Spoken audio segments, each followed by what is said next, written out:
নমস্কার বন্ধুরা, Sandeep Ganguly YouTube channel আপনার সবাইকে স্বাগত জানাই। তো বন্ধুরা, বুধবার থেকে বঙ্গে শুরু হবে বৃষ্টি। এই বৃষ্টি কতদিন চলবে? তো আবহাওয়া দপ্তর থেকে নতুন একটি আপডেট এসেছে, সেই আপডেট নিয়ে আপনাদেরকে বিস্তারিত জানাবো। তো বন্ধুরা, সেই জন্য ভিডিওটি প্রথম থেকে শেষ পর্যন্ত অবশ্যই দেখবেন। আর যদি বন্ধুরা চ্যানেলটি নতুন হয়ে থাকেন তো বন্ধুরা চ্যানেলটি অবশ্যই সাবস্ক্রাইব করবেন, যাবতীয় কিন্তু লেটেস্ট নিউজ পাওয়া যায় না। তো বন্ধুরা, শীতের বিদায় বেলায় দোসর বৃষ্টি। মঙ্গল থেকেই দক্ষিণবঙ্গের একাধিক জেলায় শুরু হতে পারে বৃষ্টি, এমনটাই পূর্বাভাস আবহাওয়া অফিসের তরফ থেকে। তার সঙ্গে ঠান্ডার দাপটও এক ধাক্কায় অনেকটাই কমে যাবে বলে জানা গিয়েছে আবহাওয়া অফিস। আলিপুর আবহাওয়া দপ্তরের পূর্বাভাস অনুযায়ী মঙ্গলবার দক্ষিণবঙ্গের মোট 5টি জেলায় তথা হচ্ছে পূর্ব বর্ধমান, পশ্চিম বর্ধমান, মুর্শিদাবাদ, বীরভূম এবং নদিয়ায় বৃষ্টি হতে পারে।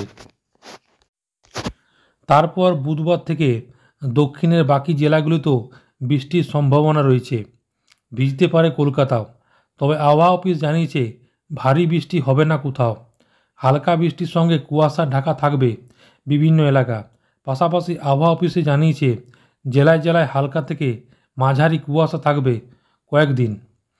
তো এদিকে আগামী বৃহস্পতিবার পর্যন্ত দক্ষিণবঙ্গের বিভিন্ন জেলায় বৃষ্টির পূর্বাভাস রয়েছে। তারপর থেকে আবহাওয়ার কিছুটা পরিবর্তন হতে পারে।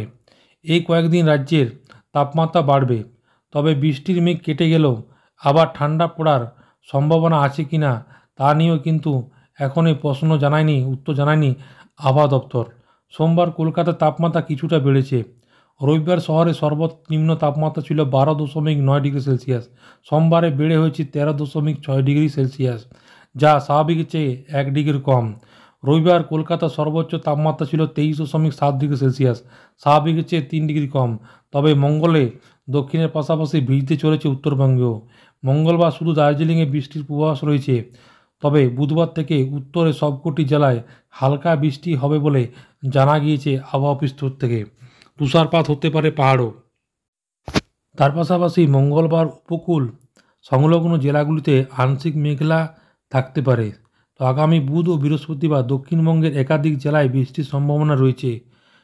শহর কলকাতা ছাড়াও পূর্ব মেদিনীপুর, উত্তর এবং দক্ষিণ 24 পরগনা, নদীয়া জেলাও কিন্তু বৃষ্টিপাত রয়েছে, এমনই কিন্তু আলিপুর আবহাওয়া দপ্তর থেকে কিন্তু জানানো হয়েছে। তো বন্ধুরা, আশা করি বুঝতে পারেন। তো এইটাই ছিল ছোট্ট একটা আপডেট। ভিডিওটা ভালো লাগে বন্ধু, চ্যানেলটি অবশ্যই সাবস্ক্রাইব করবেন। মনে হয় যদি বন্ধুরা কোনো কোয়েশ্চেন থাকে তো বন্ধুরা কমেন্ট বক্সে কমেন্ট করতে পারেন, নিশ্চয়ই সাহায্য করার চেষ্টা করবো। পরবর্তীকালে নতুন কোনো ভিডিও দেখাবে, তো তখন বন্ধুরা সব ভালো থাকবেন, সুস্থ থাকবেন, সাবধান থাকবেন। সবাইকে অসংখ্য ধন্যবাদ।